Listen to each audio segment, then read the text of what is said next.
Bem-vindos ao Pod Mais UNEB.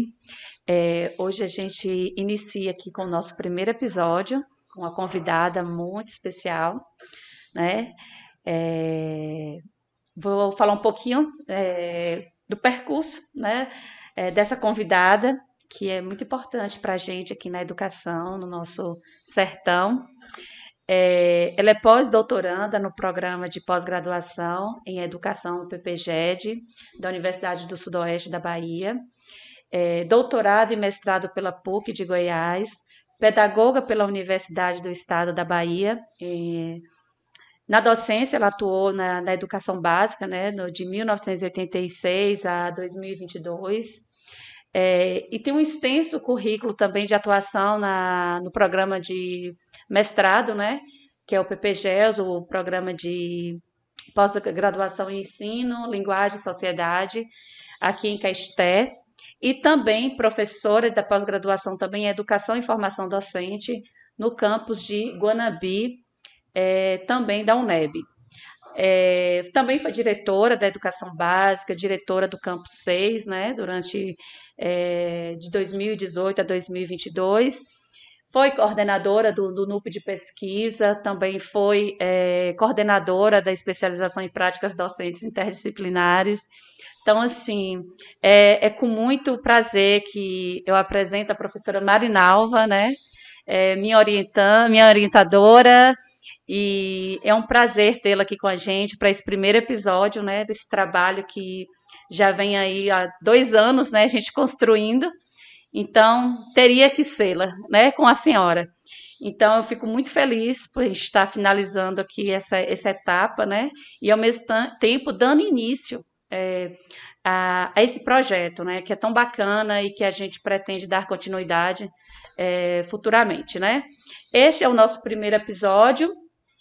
E eu queria, né, gostaria muito de começar pelo próprio currículo, como eu disse aqui anteriormente. Ela que tem essa vasta experiência na educação, né, tem essa experiência ao longo de muitos anos, e como o podcast, o objetivo é falar de políticas educacionais no ensino superior, é importante para a gente trazer uma convidada que vivenciou todas essas etapas, né, que vem estudando durante muitos anos, para falar um pouquinho da sua experiência aqui para a gente.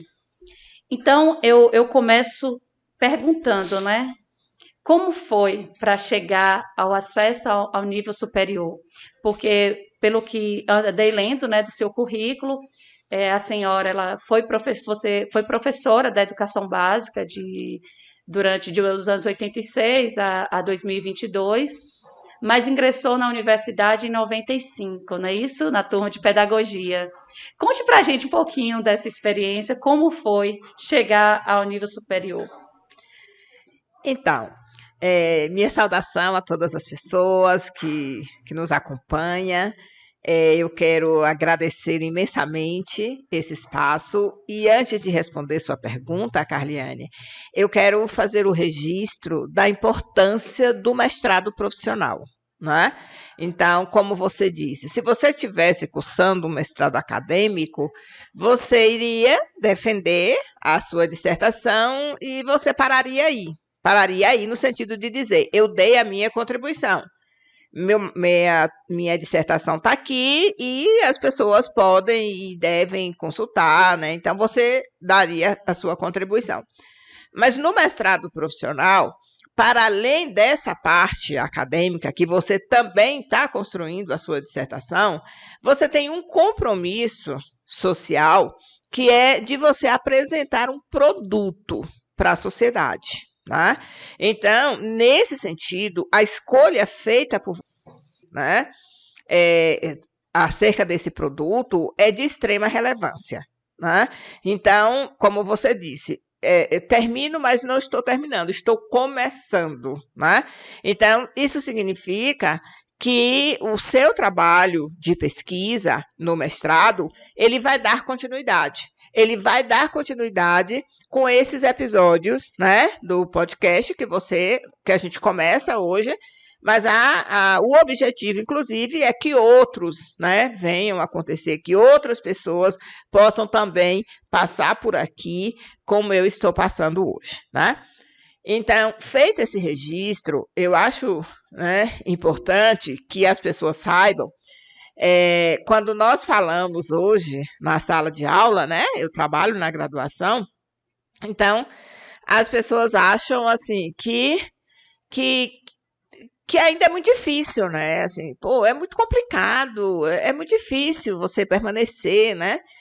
E então as pessoas desconhecem a história, né? Então, fazer esse registro histórico também do percurso das pessoas para entrar no ensino superior no Brasil é algo extremamente importante, né?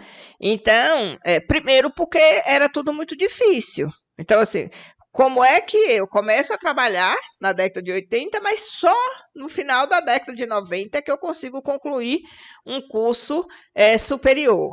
E aí, estando na universidade, ainda vou levar muito mais tempo para depois entrar num mestrado, para entrar num doutorado. A porta dos 60 anos, né? Porque eu completo em novembro, é que eu estou fazendo um pós-doc. Então, assim, e hoje as pessoas, né, os meninos já começam com iniciação científica, já terminam da graduação, já vão para o mestrado, do mestrado para o doutorado e por aí vai. Então, a carreira acadêmica ficou mais fácil. É interessante a gente dizer porque nós temos um discurso, às vezes, que é muito perverso, no sentido da gente dizer que é tudo do mesmo jeito, que nada muda, que a educação está da mesma forma como quando chegou os jesuítas aqui. Então, assim, né? Acho que a gente precisa dizer, temos que avançar, sim, muita coisa ainda precisa ser feita na educação, mas muito nós já conquistamos, né? E a entrada na universidade, a interiorização da educação superior é uma grande conquista. E eu sou fruto dessa conquista. Eu só chego na educação superior porque a UNEB chega no interior. Então, a gente tem o campus 6 aqui, depois a gente tem o campus 12, né? Depois também de muito tempo, lá em Guanabi, e eu só consigo chegar na universidade em virtude da universidade pública no interior. Sou filha de trabalhadores rurais, de família pobre, então eu não tinha condição de deixar, né, de ir para um grande centro para poder estudar. E qual é a questão? Mesmo entrando, e aí nós vamos entrar por vestibular, né? Nós não tínhamos SISU, nós não tínhamos Enem, nós não tínhamos nenhuma alternativa que nos preparassem, era nós e nós mesmos. Então, a gente faz o vestibular, entra para a universidade. E para manter nessa universidade também era um grande desafio, né? Eu, particularmente, entro na universidade como mãe já, uma mulher, né? E além de estar trabalhando, ainda mãe, né? De uma menina. E aí eu tenho que me manter. Olha aqui, eu estudava em Guanambi, eu trabalhava aqui em Caetité à tarde, que era num projeto de educação de jovens e adultos da Diocese, e à noite eu trabalhava em Guanambi em sala de aula na EJA. Então, veja bem o que isso significa, né? E nós não tínhamos nenhuma política que nos ajudasse nesse sentido, né? Eu não tinha, pelo magistério, eu não tinha a questão do plano de carreira, que hoje também é uma conquista, que a gente pode solicitar afastamento para estudar, e por parte da própria educação superior nós não tínhamos. Então, assim, o que nós temos hoje, por isso que eu estou dizendo que é importante, né, que as pessoas entendam isso, o que nós temos hoje de bolsas de extensão, bolsa de iniciação científica, bolsa do ProArte, todas essas bolsas que nós conhecemos, e olha que nós estamos falando da UNEB, né? Então nós não estamos falando de outras universidades, estamos falando apenas da UNEB, isso era totalmente desconhecido. Nós não tínhamos nenhum programa que contribuísse para a permanência de estudante na graduação, né? Então, era uma força de vontade muito grande, né, da nossa parte, e então era muito um esforço muito pessoal. Né? Nós não tínhamos esse compromisso do Estado brasileiro para com as pessoas que entrassem na educação superior, nem para entrar e nem para permanecer. Né? Eu já aproveito também essa fala que a gente já tinha também pensado, né, no próprio roteiro, em relação às influências também, porque sabemos que a senhora tem um longo trabalho disso, muitos estudos, e na área política também, educacional, e assim, eu gostaria também que falasse um pouquinho sobre quem incentivou, né? Que às vezes a gente tem sempre alguém que nos incentiva, que nos motiva também a buscar tanto essa formação, no caso, falar um pouquinho assim do que veio antes, né? Porque nós temos muita essa influência dos pais, dos amigos, de alguns conhecidos, que tem essa influência sobre a gente. E também no percurso também formativo, é, quando a senhora escolhe, né, essa área da política educacional, né, para também se especializar, se dedicar, ter muitas produções também voltado para essa área, para falar um pouquinho para a gente como é que foi, se foi uma influência, né, é, anterior ou se descobriu na universidade, né, porque muitas vezes a gente entra na universidade, a gente vai cursando alguns componentes e tem aquele que às vezes a gente desperta e que desperta para a gente buscar mais conhecimento, aprofundar mais nas pesquisas. Então, como, né, já foi dito, quando eu entro para a universidade, eu já tinha uma construção, né, de vida, de profissionalismo, né, porque eu era professora na educação básica, então eu já trabalhava, né, na rede municipal, lá em Guanambi. Quando você disse, né, da questão das lutas, eu gosto muito de dizer, isso está no meu currículo, e sempre quando eu me apresento eu coloco, eu fui professora de classe multisseriada na zona rural em Guanambi. Né? E, assim, eu me orgulho disso. Tá? Foi um momento extremamente importante na minha vida de aprendizado. Então, a minha própria história de vida me conduz a isso. Né? Eu falo que quem se ocupa em estudar as políticas educacionais é um ato político, né? O próprio nome já diz, e é um ato de ousadia. A gente precisa acreditar muito naquilo que a gente faz. E no meu processo, no meu processo de formação na juventude, eu tive uma contribuição muito grande da igreja. Então, eu sou fruto da pastoral de juventude, das comunidades eclesiais de base. Então, lá eu aprendi, por exemplo, sobre a teologia da libertação. Quem pega a questão metódica da teologia da libertação, você vai ver julgar e agir. Quando você pega a discussão do materialismo histórico dialético, né, que você vai ver a tese, antítese e tese, são os passos. Então, quando eu trabalho com os meninos, você foi minha aluna, né? André foi meu aluno, então eu digo sempre, a gente não faz TCC para ganhar nota, só para ganhar nota. A gente não estuda a teoria só para a gente recitar nomes. Né? A gente precisa se identificar com o referencial teórico que você faz.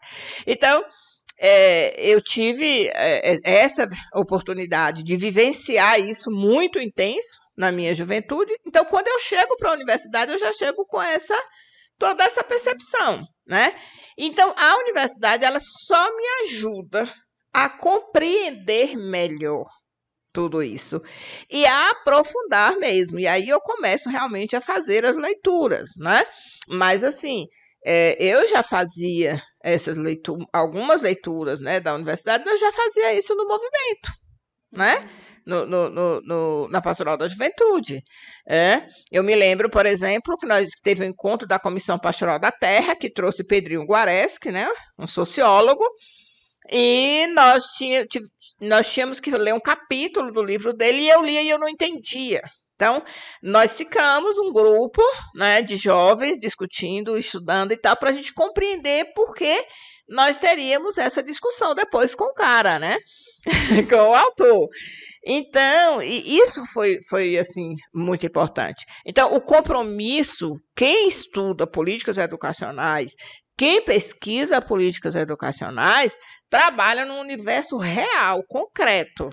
Né? A gente não trabalha na base da contemplação, né? Ou na base do idealismo. A gente trabalha com algo que é muito concreto, que está muito próximo de nós. E é esse movimento dialético que faz a gente avançar. Né? Então, não é porque eu fiz a universidade nesse contexto que eu relatei que está tudo bem e eu quero que todo mundo tenha que ser como eu. Não.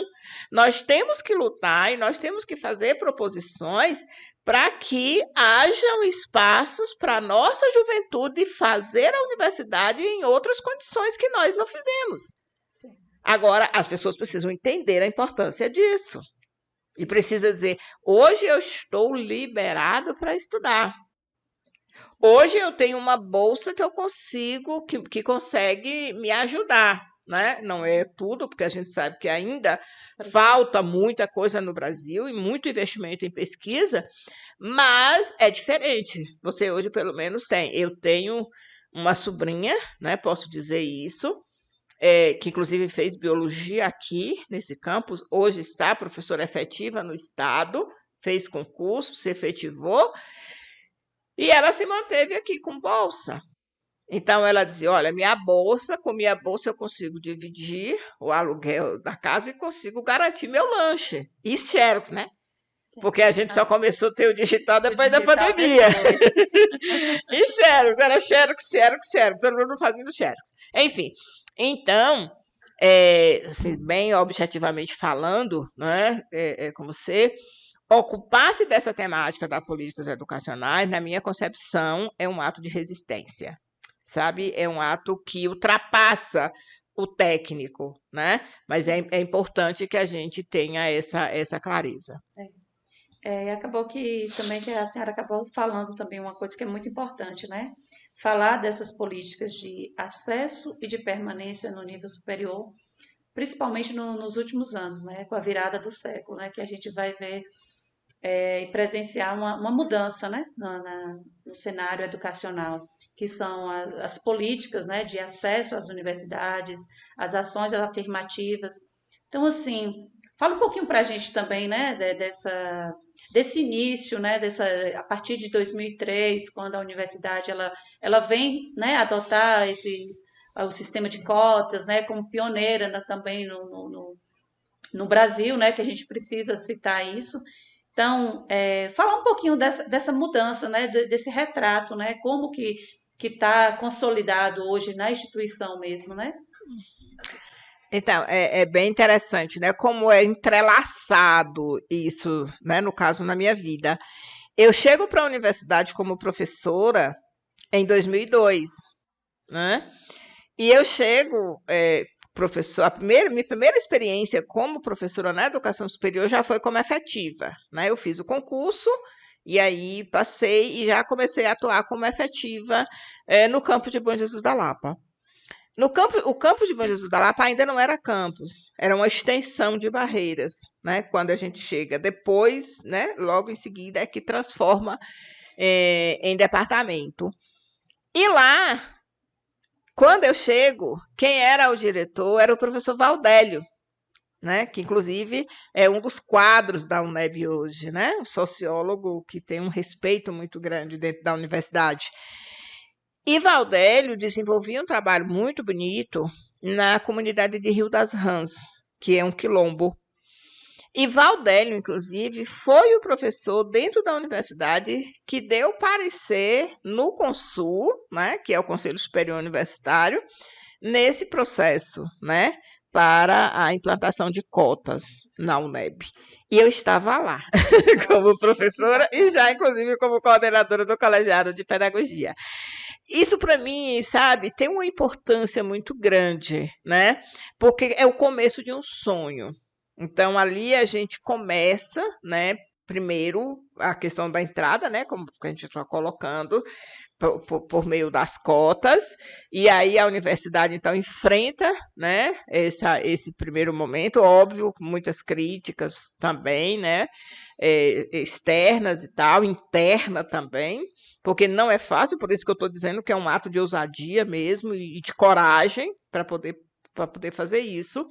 Mas, enfim, o fato é que, né, toma corpo e a gente tem, e depois, inclusive, né, bem mais tarde, a gente consegue também ser a primeira universidade a implantar uma secretaria, né, que discute essa questão das ações afirmativas, então, uma secretaria exclusiva para discutir essas questões afirmativas, e junto com essa política, né, de cotas, e aí, então, também, né, porque é importante também a gente fazer esse registro, né, com a entrada de governos, né, progressistas, com um pensamento mais aberto. Então, a gente começa também, né, algumas discussões e algumas aberturas a nível superior,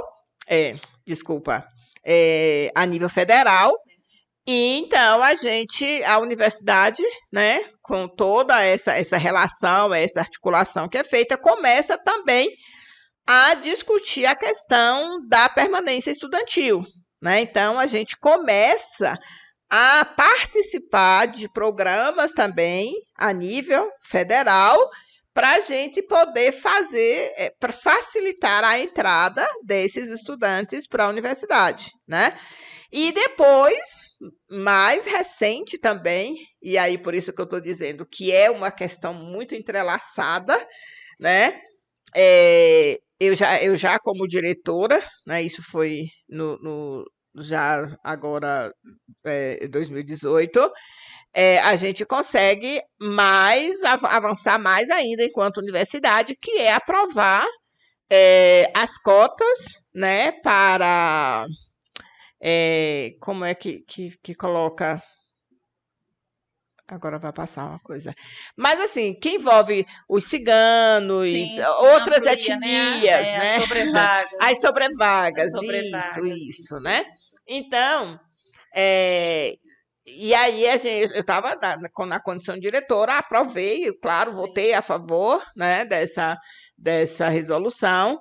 Então, assim, isso é muito legal, é muito tá falando sobre isso, como eu disse, não é só uma questão de falar de lei, da lei que está lá no papel Sim. e tal, mas é falar da vida, né? A gente fez esse processo, a gente caminhou, a gente fez parte dessa história.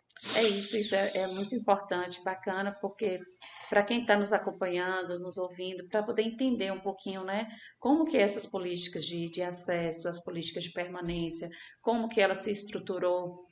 Então, pensando nisso, que nessas pessoas que vão estar nos acompanhando, que vai estar ouvindo, né, que estão chegando na universidade, né, esses estudantes.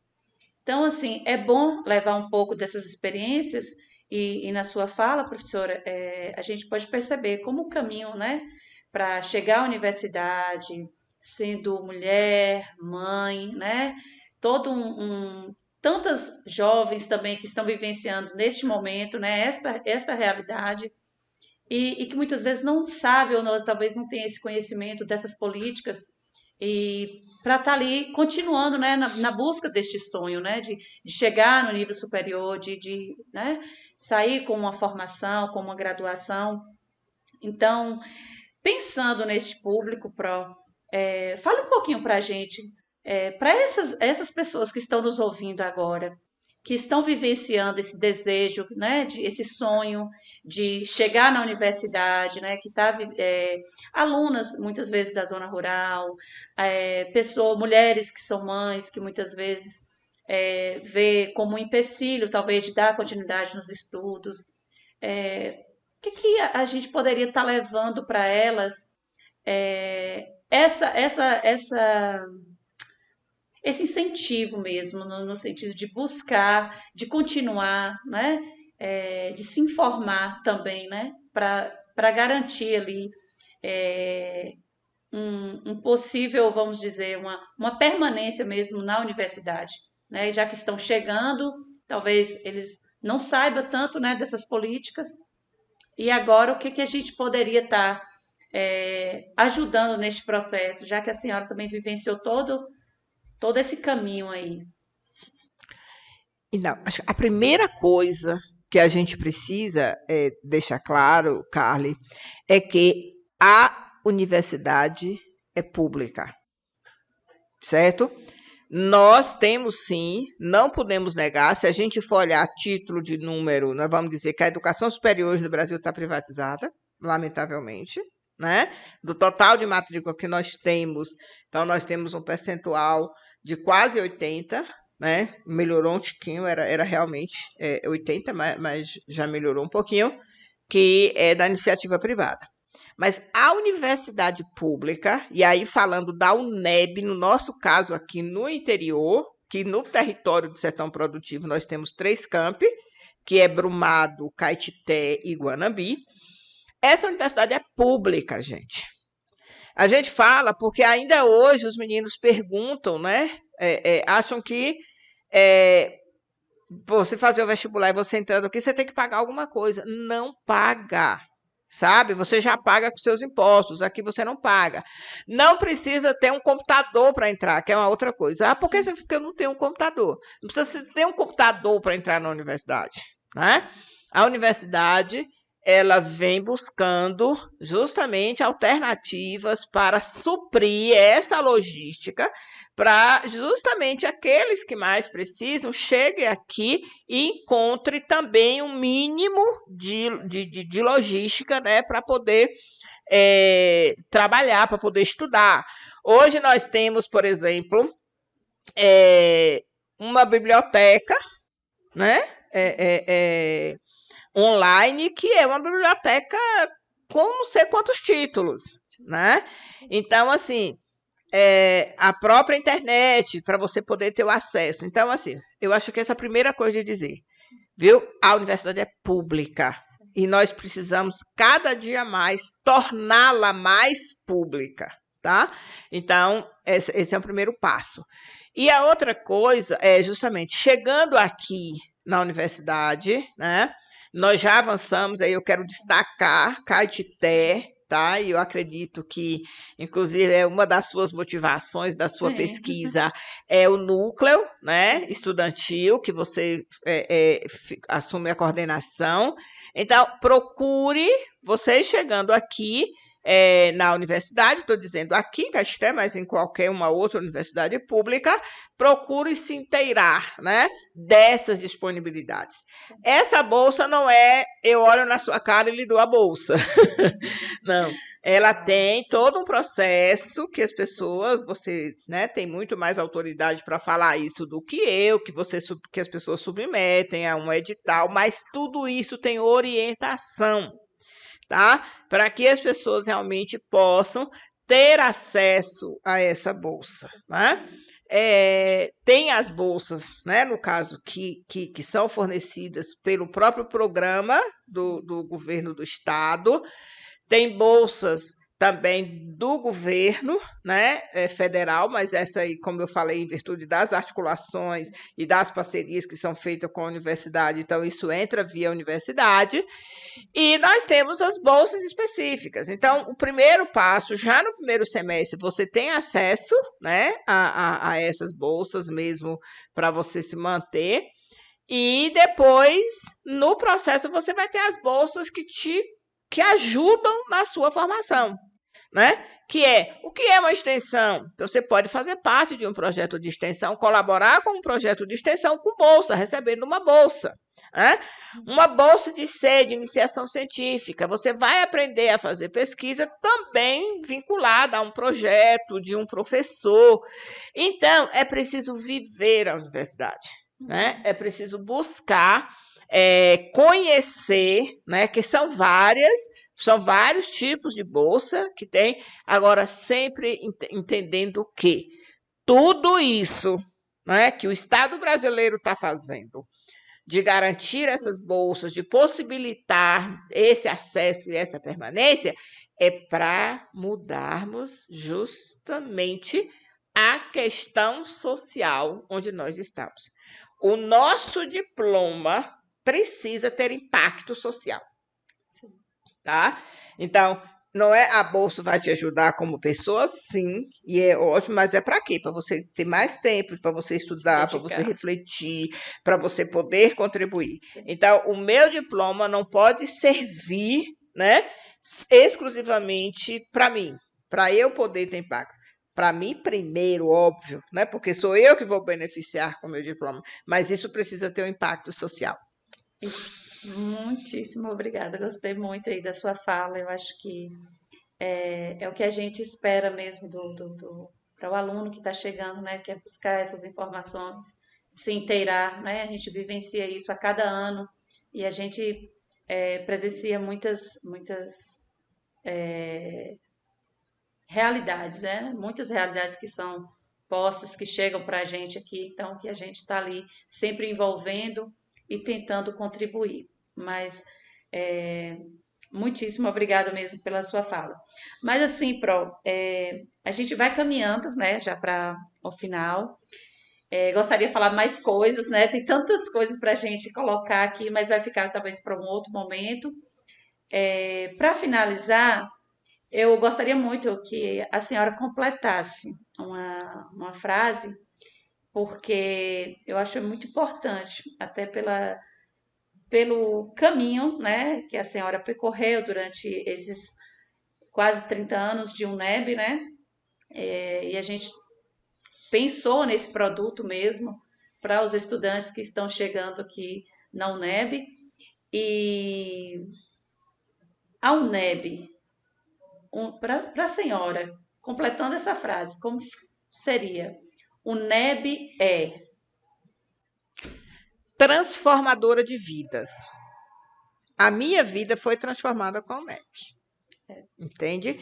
E conheço muita gente também que com certeza concorda comigo. Eu concordo. Então, eu sou uma pessoa antes da UNEB e sou outra pessoa depois da UNEB. Sim. Tá? Sim. Então, acho que a universidade que permite, né, que pessoas sem nenhuma condição, sem nenhuma expectativa, talvez, de ter acesso à educação superior e tal, de permanecer. E aí você encontra, né? Você se encontra nesse espaço, você consegue, né, construir uma carreira nesse espaço. E hoje, no meu caso, né, continuo com a responsabilidade de formar outras pessoas, eu não posso negar a importância dessa universidade, tá?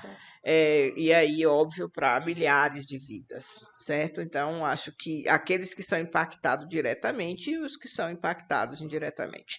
E aí, Carly, eu não tenho dúvida que esse seu projeto, esse seu produto, né, que logo vai ser publicizado e outras pessoas vão poder estar aqui no meu lugar também, falando de outros assuntos, é uma iniciativa assim, louvável. Por isso que eu estou dizendo, você não fez isso só para você ter uma nota, só para você poder ser aprovada no mestrado.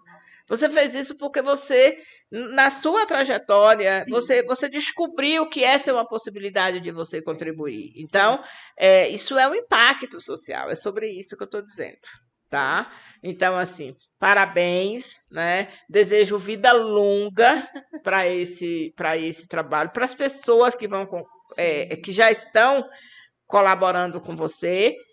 para que isso vire realidade e que outras que virão também. Tá?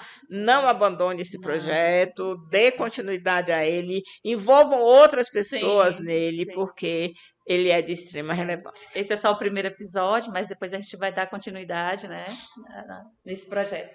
Mas muitíssimo obrigada. Ok. Obrigada, pessoal, também aí.